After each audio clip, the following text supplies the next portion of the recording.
Good evening, everybody, and welcome to the Tottenham Hotspur training ground for this Matchday -1 media conference to preview tomorrow's UEFA Nations League fixture against Greece at Wembley Stadium. Joined here by Lee Carsley and John Stones. As ever, we can keep it to 3 questions per person maximum each to ensure we can get around as many people as possible. And raise your hand as and when you do have a question. Tim, if you'd like to get started. Hi, Lee. You okay? Can we start with Harry Kane? He's not trained with the rest of the players for the last 2 days. Yeah. What are his prospects for the game tomorrow night? And if he doesn't play, John is sat alongside you. Will he be your captain against Greece?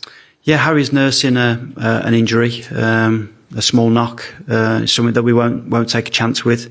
So it was a great conversation that I was able to have with John last night. To have that responsibility to ask him to captain the team. It's a brilliant achievement for John, something that he deserves. The amount of caps he's got, the experience he's got, the level of professionalism that he shows within the squad, the example he is to the younger players. It was a great conversation to have. John, I'll throw it to you then. You've been around the England squad now a long time. What does it mean for you to lead the team out of Wembley tomorrow night and for your family? Definitely everything that I could have dreamed of as a kid. More for my family, I think, to be able to see me walk out as England captain and is a special moment, and one that I can't thank Lee enough for. As he said, a great conversation that we had last night, one that I was a bit speechless in, but an incredible moment for me, and it's a bit more normal actually today. Everything resumes as normal. The preparation, the training that we've done, and our focus is the same. So, yeah, to be walking out with the armband on is an absolute honour, and one that I'll cherish forever. Lee, can I ask you about Cole Palmer? Yeah, seems to be the man of the moment. Has he done enough to earn a start now for England? And I'm just wondering, you mentioned last week about his versatility and even potentially playing at left back. Where do you see his best position? Where can he be most effective for you? Yeah, probably not left back. Yeah, I think Cole's in fantastic form. I think he's carried that into this week. He's such an exciting player, a player that I've worked with for 4 or 5 years now. Cole, along with a lot of the other attacking players, have put themselves into a great position to start the game tomorrow. A game that we're really looking forward to against a tough Greece team. So hopefully we can get a good performance. Hi Lee. A quick turnaround and not too much time on the training pitch. So will that affect the team that we see tomorrow night at Wembley? No, we've had enough time. I think we had to bear in mind the amount of games that the players are coming from, and resisting that temptation to do too much with them, because they're so enthusiastic, especially when they come on camp, that we have to be careful that we don't overdo it. So I think we've got the balance right. We've had a really good session today. We travelled down, so I think the lads are now just looking forward to getting to the game tomorrow.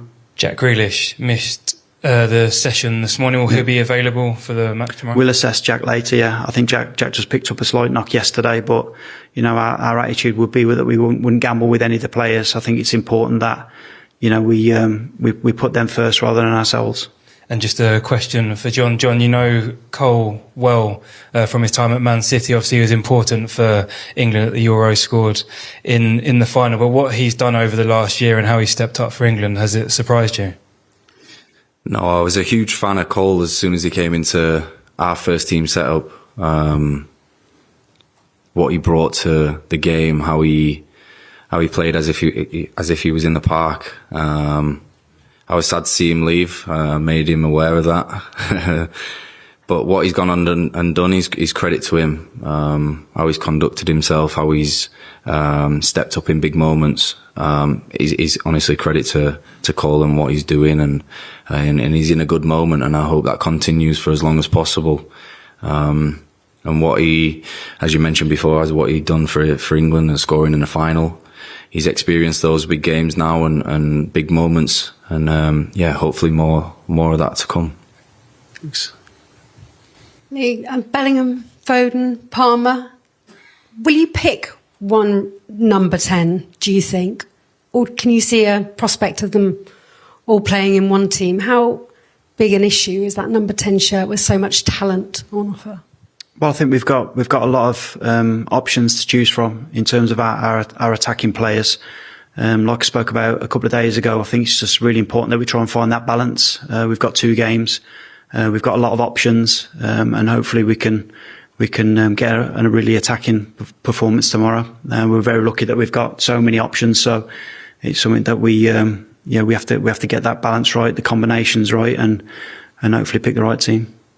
Jude could be the player with the second most appearances before the age of 22, already on 36.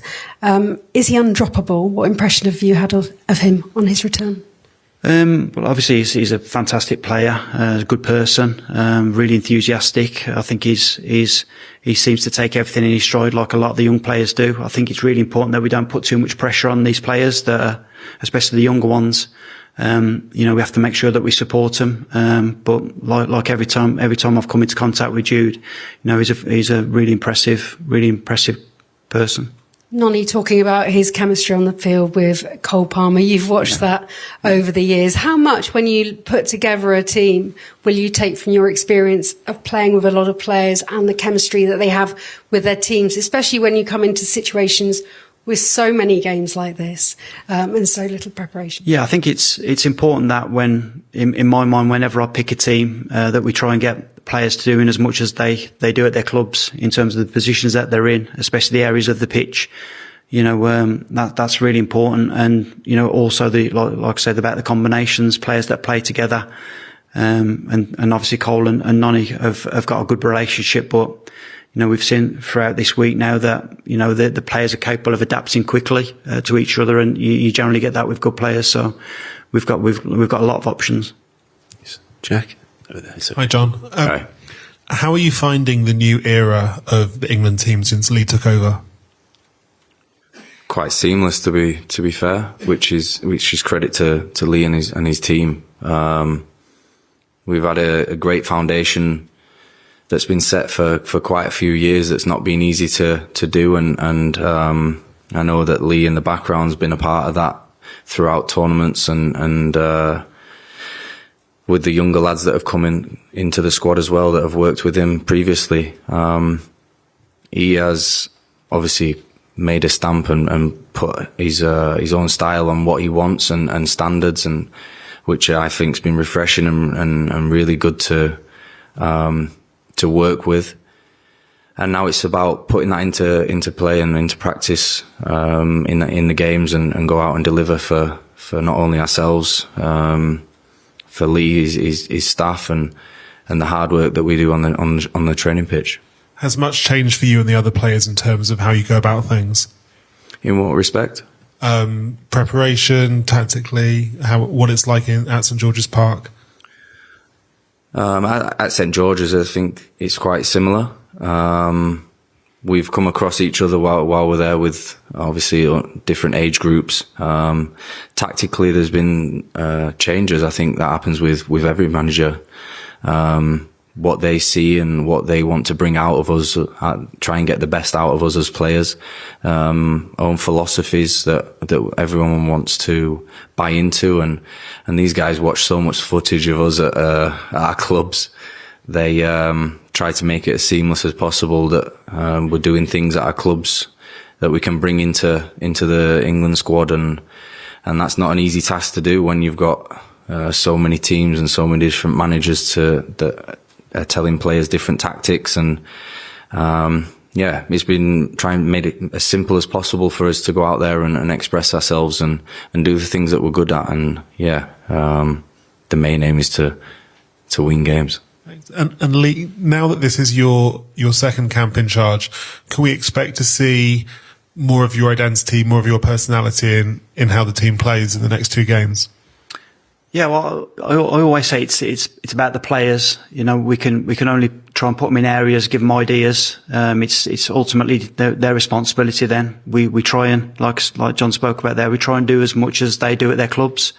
We find that that makes the transition quicker. But yeah, I think going off the first camp, there was a lot of positives. Like John says, there was a lot of good things in place as well, foundation wise. So we're in a fortunate position that when we came in, you know, the squad and the team were in a strong position. So hopefully we've tried to build on that. We'll go here next, and then Simon Peach. Hi Lee. Okay. It's been well documented that obviously, you know, some of the players have like pre-match rituals, whether it be, you know, putting their right boot on before their left or having specific meals. Do you have any like superstitions or pre-match rituals that you'll be going through tomorrow before the game? Me personally? Yeah. No, I don't think I have. No, I don't think I have. Done at all? No, not really. No. It was different when I was a player. When I was a player, I was a bit different. But as a manager, maybe not as much. You have enough to stress about anyway. I've got enough to stress about. Yeah. And just one for you, John, as well. Obviously, like Lee said, you're one of the experienced guys in the team now. It feels like this is almost the third iteration of England's squad you've been part of. How refreshing is it seeing like the young talent that's coming through? And are there any specific players in particular that you've kind of taken on, like specifically in terms of kind of that leadership role? It's been in such a short space of time to get to know people has been really exciting for me. The lads that I don't know or I've never played with before, the likes of Noni, Angel, sat down and spoke to them and spent some time with them at breakfast, in the gym, and clicked straight away. And you get to see the real character of people, and that is credit to them, because it's not an easy place to come into when you've got senior players, players that have been in big games and won a lot in their careers, and that can be daunting sometimes for young players. So it's really refreshing, and I've been super impressed with everyone that's come in, their attitude towards training, towards the players off the pitch, and getting to know them has been incredible. And still building on those connections, but what we've got so far and the friendships that we've made is something that we've worked hard on over the years, and we want it to be a comfortable, easy place for new players to come in, and I think they can definitely say that they've come in and felt welcome, and which rightly so, because they deserve to be here. Can we go Simon next, and then we'll go here? Hi Lee. Just a couple. First of all, with Harry Kane, just to clarify, when you said it's not something you can take a chance on, is that from the start? It sounds like from the start, but I mean, is that he's not going to be involved at all? You're looking towards Finland? Yeah, well, we're not ruling him out yet, just of the game, but he won't start the game. He won't start the game, hopefully, or he'll be in contention then for Sunday. But again, time will tell. It's not something I think we should be, rushing. With the withdrawals you had yesterday, when the press release came out, it said no further additions were planned, but you brought in Tino and Curtis Jones today. So what was the thinking behind that? Well, we Jack went down with a minor knock in training, which put us down to a couple more lower numbers in terms of we were still unsure with Harry on where he might be. So bringing Tino in and Curtis in, they cover a lot of positions between them because of their versatility. So that was the thinking behind that. Thanks, sir. Phoenix. Hi Lee. I know it was touched upon earlier, but we did see Noni Madueke in that recent press conference with him and Cole Palmer both being called up again, and their strong sort of link up at club level with Chelsea. Is that something you'd want to explore for England, and could we possibly see that partnership in the next upcoming fixtures? Yeah, so obviously Cole was injured in the first camp, so we didn't get a chance to see Cole, but to see Cole and Noni playing at Chelsea and playing so well, he's brilliant for us. It's definitely something that we're looking at. Okay, any further questions? Hi Lee. I wanted to step away from the game a little bit and look at the squad. For the first time in what must be a long time, there's no Manchester United players in the squad. Obviously, Kobbie Mainoo had to pull out through injury. Yeah. But there's always been this idea of a big six bias or a big four bias that you have to play for one of the big clubs in order to get into the England squad. Yeah. Is that a message in your tenure that you want to sort of dispel, you want to move away from, that maybe players that play for some of the other clubs in the Premier League that are less heralded can still achieve their England ambitions? Yeah, definitely. I think, I've only picked 2 squads, so it's in my short period. You basically want to pick the best players. A big part of the job is going around and watching players, so you're really in tune with if they're in form or out of form and how they're doing. So, I tend to look more at the players rather than the clubs. But I know what you mean. We've been fortunate in the past to have so many great Manchester United players, and maybe seen a little bit more now that the squad's spread around a little bit more throughout the leagues, and obviously some of the teams abroad as well. So we definitely have seen that as within the pathway as well. In terms of the younger age groups, but no, we're definitely trying to pick the best players constantly. And I just wanted to look at the left back situation. Obviously Luke Shaw, who is usually has been a regular in a lot of England squads, injured. Ben Chilwell obviously having his own issues at Chelsea, out of the first team squad. So it leaves you with a lack of recognisable left backs. You obviously have players such as Colwell that have covered there, but he's played very well at centre back. And then you've got Livramento, who's covered at Newcastle. Looking a little further down the table at likes of Leif Davis and Tyreek Mitchell, players that play for Crystal Palace and Ipswich. Is there anything that they have to do in order to possibly take that next step and come into the thoughts of England contention? Yeah, I think we're constantly monitoring all of the players, regardless of the position. They're 2 players that I've watched a lot of this season. You've obviously got Lewis Hall as well at Newcastle, who's playing well.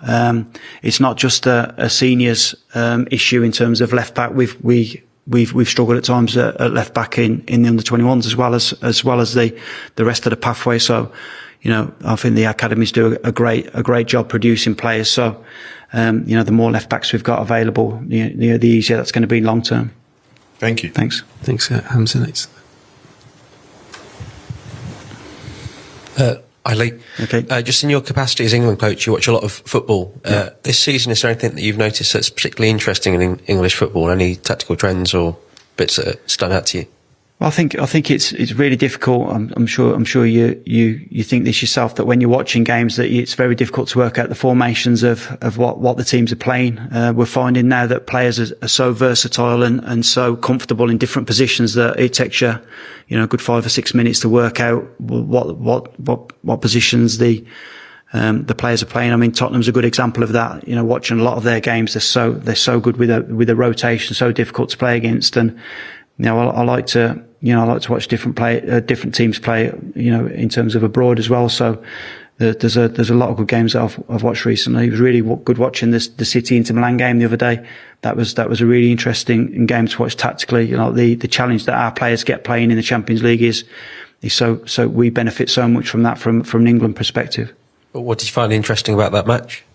I just thought it was, the way that Milan build, it was very difficult to press them at times, and City working out how to do it. It was from a coaching point of view, it was brilliant to watch. Thanks. Okay, and we'll finish with one last one. Back with Carrie. Yeah, Carrie this side. Yeah. Just housekeeping it. The rest of the team squad fit, or have you had any more injury concerns? No, we're all right at the minute. That'd be good news. Okay, thanks for your time. Thank you. Cheers. Thank you.